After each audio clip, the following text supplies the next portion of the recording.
What is going on, everybody? Welcome back to Sloppy Saturdays. And today we are going over the Arizona Cardinals at pick number 3. Not only that, we're talking about another rumor with the Arizona Cardinals in the first round as well. But before we get into the Arizona Cardinals, how they're shaping their roster, and where I think they should go at the number 3 pick, I do want to talk about what I have in store for you guys over the next couple of days. Like I said, we're going all in with draft content this month and next month. But I want to do dedicated episodes over the next couple of days on teams in the top 6, 7, 8 picks, because these are teams where I could really dictate where I want them to go with their pick, and it's not so much of who's dropping to them like it is for teams later in the first round. So I do want to go over all these picks. We talked about the Raiders a lot, and everybody knows where the Raiders are going at number 1. I probably won't do a dedicated episode for that. We did the Jets last week at number 2, who I think they should go towards between Avril Reese and David Bailey. But it seems now with David Bailey not getting that top 30 visit, where the Jets are going to go. We're doing the Arizona Cardinals at 3 today. I would like to do the Tennessee Titans over the next couple of days. The Giants, we talked about that pick more than probably any other pick in this draft. Maybe we'll do one about that, but I've been overloading you guys with that pick. And then I definitely want to do the Browns at 6 as well. But like I said, today we are going the Arizona Cardinals at number 3. All the options where they could go at this pick and where I think they should go at this pick. Now, I really love what the Arizona Cardinals are doing, especially this offseason, letting go of Kyler Murray. I know Kyler Murray had a pretty hefty contract. When Kyler Murray kind of got sat at the end of the year, we all know Kyler Murray was not going back to the situation. For Kyler Murray, it's really good because he got to pick his destination, even though he was getting the minimum, but he's still getting paid, obviously, by the Cardinals. But he has the best chance to advance his career by picking his destination. And also for the Cardinals, I think it was just time. I mean, we're looking at Kyler Murray, his tenure at the Cardinals for 7 years, and there was really no ceiling for the Cardinals where Kyler Murray could possibly take them. I just think, again, it was just time for that. We all know how historic Kyler Murray's college career was, obviously a Heisman Trophy winner. But him in the NFL, I feel like he does definitely have limitations, and it is pretty inconsistent what you're getting from Kyler Murray game to game, as we saw with his career. So it's definitely time for the Cardinals to go in a new direction. I really do love what the Cardinals are bringing on offense. I mean, when we look at Michael Wilson, he had a great back half of last season, shocked a ton of people, including myself. Possibly could be a wide receiver 1 type of player in the league. They have Marvin Harrison Jr., who I have not given up on yet at all. He has a prototypical size for a receiver. I love the way he moves his body, his technique. He came in as almost a generational prospect when the Cardinals picked him at the 4th overall pick a couple of years back. I know he hasn't met expectations. That is a pick that almost anybody would have made, and I do think he's going to be a great receiver in the NFL. So I do think their receiving core is pretty good between him and Michael Wilson. And also Kendrick Bourne as a number 3 receiver, a guy that's been a veteran in the league, a secondary player in the league. Do think their receiving core is pretty solid. Then you also add in Trey McBride as well. Trey McBride, not only the best tight end in all of football, in my opinion, one of the best pass catchers in all of football. Then you look at their offensive line. I do believe their offensive line does need a little bit of work. I do think they could use another tackle. That's why I absolutely love at this pick, Francis Mauigoa. I think Francis Mauigoa would be the perfect pick for the Arizona Cardinals for a couple of reasons. One, his true position is a tackle. He could play right tackle for sure and be on the opposite side of Paris Johnson Jr., another guy they took with a top pick some odd years back, I think 3-4 years ago. So I think they could shore up that offensive line. They have enough pass catchers for a quarterback to come in and this to be not a bad situation. I really like what they are building on offense. I think they should go towards Francis Mauigoa. Francis Mauigoa is also, when you look at talent, he's a top 3 to 5 pick in this NFL draft for sure. When you look at positional value at the tackle position, I know he said he's willing to play guard, but I feel like if you were taking a player within the top 10 picks and they're an offensive lineman, they definitely have to be a tackle or a center. Those are the positions of value. You cannot be taking a guard within the top 10. I've said this over across multiple years on this podcast. Again, unless it's just like a generational offensive guard, there are certain positions where I just don't support taking within top 5 picks. I think Francis Mauigoa, what he did at Miami, how he got this offensive line to protect Carson back this run game, and how he played on the biggest stages against some of the top defenses and really performed well against first-round picks on the opposite side of the ball. Francis Mauigoa is definitely the top tackle in this draft, in my opinion. And I think for what the Cardinals are building on offense for a quarterback, whether it is this year with the rumor we were talking about or next year. You take a tackle, shore up that offensive line with the pass catchers you have. The quarterback is not going into a bad situation at all by any means. We have seen situations much worse. Then you look on the defensive side of the ball. I do feel like the Cardinals do have other needs, obviously, besides quarterback and tackle at the number 3 overall pick. They could go D-line, although if you're not going edge, I don't think there's any defensive tackles type of players that could really go within the top 5 picks. So I don't really see that at 3. They also have a need at linebacker. Now, what we talked about with the Jets at number 2, how we really think they're going Avril Reese now because they didn't give David Bailey a top 30 visit. I feel like the writing's on the wall with that. But with the NFL draft, we have said this year after year after year, and it is really what makes the NFL draft one of the best nights of the entire year with the first round. You never know really what is truly going to happen. So who knows? Maybe the Jets do end up taking David Bailey. But I do feel like if Avril Reese was on the board at 3, that would definitely be the pick for the Cardinals because they do need that need at linebacker compared to edge. Like linebacker is a little more evident for this defense of a need. But I really don't see them going David Bailey. If they did go David Bailey, would I mind that? No, not at all. I do think David Bailey is a top 3 to 5 player in the draft. I do think they are getting really good value between the position and the player at number 3. I just can't necessarily see them doing that. But if they did do it, I wouldn't mind that at all. Now we're getting into other picks where they could go at number 3. When you talk about linebackers, obviously a lot of people fall in love with Sonny Styles. I've expressed my concerns with Sonny Styles again. A guy that's super athletic, a guy that you hope one day could cover every single pass catcher on the field. We've never really seen a linebacker this athletic as Sonny Styles, probably since Isaiah Simmons. When you look at the size and speed of a Calvin Johnson, like there are a lot of different things he could do. My biggest concern with Sonny Styles, when you look at every single year at Ohio State, he had a completely different role at different positions. I don't know if he's necessarily ready to be day one a guy that could really be a great player in the NFL. I think there's a lot of development that has to go with Sonny Styles, and you have to be very careful to him. I don't think he's a bona fide top 5 pick at all. I think number 3 would be way too rich to take Sonny Styles. The other area they could go with the Arizona Cardinals, where I do feel like after number 2, all is in play for this player, is Jeremiah Love. Jeremiah Love is arguably the best player in this year's NFL draft. When you look at a running back prospect, there's absolutely nothing that he can't do. What I discussed with Jeremiah Love that I absolutely love is how low of a carries number he has in college football. One of the lowest we've ever seen from a top 10 pick. If he does get drafted in the top 10, he is going to get drafted in the top 10.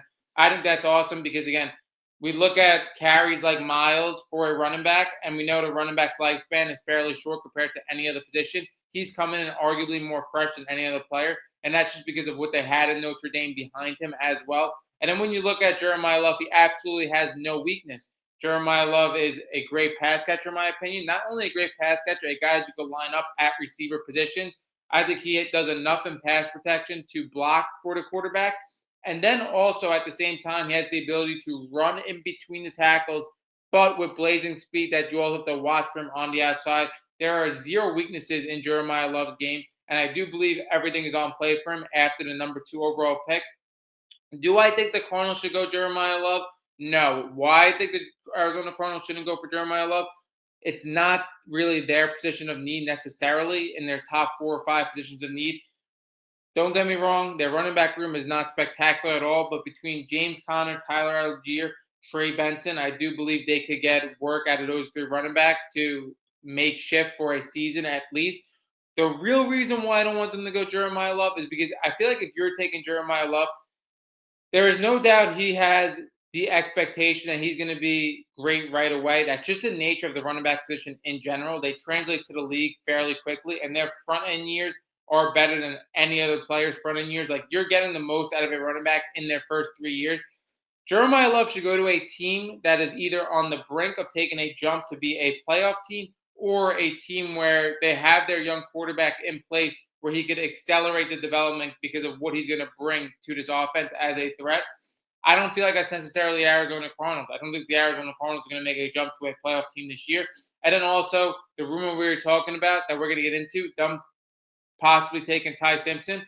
Yeah, he could further his development, but again, I would rather have a quarterback going into year 2 or year 3 that he could further their development. I think, again, it's just a little too early in the time span for them to take a Jeremiah Love. So, yeah, I do believe that the Arizona Cardinals are going to go Francis Mariano. I think it definitely makes the most sense for a quarterback to walk into this offense where this offensive line is shored up. It's a position of value. And then obviously, like I said, with the pass catchers, it's not a bad offense to walk into by any means. We are going to discuss now the Cardinals possibly moving up for Ty Simpson. Now, the Cardinals are the favorite for Ty Simpson. It is going to be very interesting to see how they move up, when they move up. All this has to be considered. Now, the one advice I do have for the Arizona Cardinals is if you're the Arizona Cardinals and you believe Ty Simpson is the quarterback of your future, you cannot overpay to move up for that position.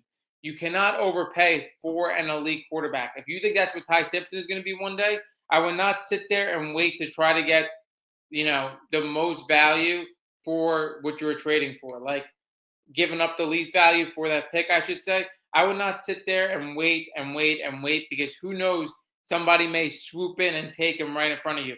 And that's the hardest part with the Arizona Cardinals.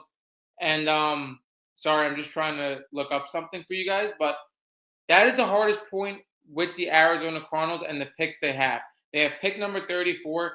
I don't think Ty Simpson is going to go at pick number 34 because, again, with what's in this NFL draft at the quarterback position and the amount of teams that need a quarterback, I think he's going to go within the first round. And then you have to determine when do you pull the trigger.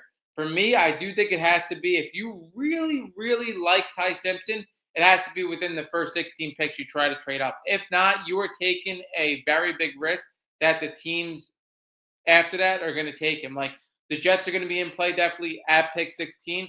The only other team I see possibly before the Jets are the Rams. We talk about the Rams every year. They could take a quarterback to sit behind Stafford and develop in that organization. Maybe they could do that, but again, I'm still not necessarily sure about that. And then when we look last year with Jackson Dart, very similar situation for the New York Giants. They absolutely love Jackson Dart. I was a guy who loved Jackson Dart. I'm also a guy that loves Ty Simpson.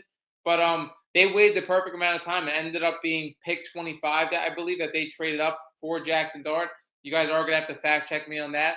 But again, they view Jackson Dart as a day one quarterback, a guy that they wanted to move up for, and they possibly waited till the last possible moment. And when we look at the back end of the NFL draft, they traded up. So again, Ty Simpson obviously is not going to go to the Arizona Cardinals at the number 3 overall pick. And then I don't think he's going to go to them at number 34. So it is going to be very interesting to see where the Arizona Cardinals internal front office decides they believe Ty Simpson is going to go and what team they do trade for that pick. But like I said, for the Arizona Cardinals, if Ty Simpson is your guy, there is no world where you could trade too much for him if you believe he is that guy, because that position is the most valuable position in all of sports.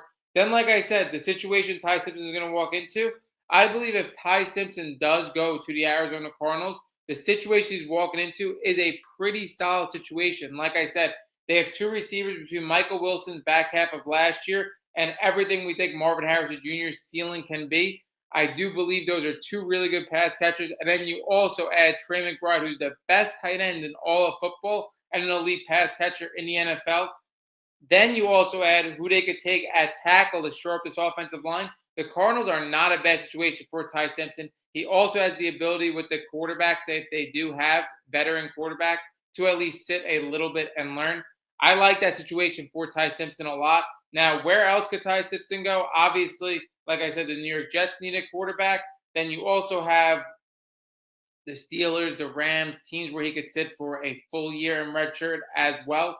I do think if he does go to the Cardinals here, I don't think he's going to redshirt the full year. I do think fans and definitely the organization is going to be pressed to put him in at least the second half of the year, which I don't mind at all. I just think he should be starting at least the first half of the year. But I don't think they would ride with Jacoby Brissett and Gardner Minshew and these guys for the entirety of that year. But yeah, I do think Ty Simpson to the Arizona Cardinals is probably the most likely scenario. And I do think it is not a bad situation at all. Like I said, the front office just has to identify when they are trading for this pick, because they don't have the pick where he's going to go. They're going to go with that elite talent at number 3, no matter who it is. And then they're not going to be able to get him, in my opinion, at pick number 34. But I really do love Ty Simpson to the Arizona Cardinals. I love the situation. I said time and time again, I do believe Ty Simpson is the best quarterback in this draft. When you break down the tape and when he was healthy and when Alabama was rolling, he makes the most difficult throws out of anybody in this draft class. I truly believe he throws guys open, and his anticipation and accuracy is next level. And he has the ability to extend plays outside of the pocket. I really love this spot. And like I said, for number 3, it does get interesting now because if they are going Ty Simpson and trading up for Ty Simpson, I do believe at number 3 they are going to try to add something in that offense, whether it's a tackle, maybe possibly Jeremiah Love. But like I said, who knows? They could go David Bailey because he's a position of value for them at the edge rush position, and he's definitely an elite player. That wraps up this on the Arizona Cardinals, their little draft outlook on the first round. Drop down below if you're a Cardinals fan, if you're not a Cardinals fan, whatever it may be. Who do you like the Cardinals taking at pick number 3? And also, do you support them possibly moving up for Ty Simpson? I know I do. I absolutely love Ty Simpson and his value in the back half of the first round. That wraps up this episode of Sloppy Saturdays. Expect more draft outlooks on certain teams, and we are out.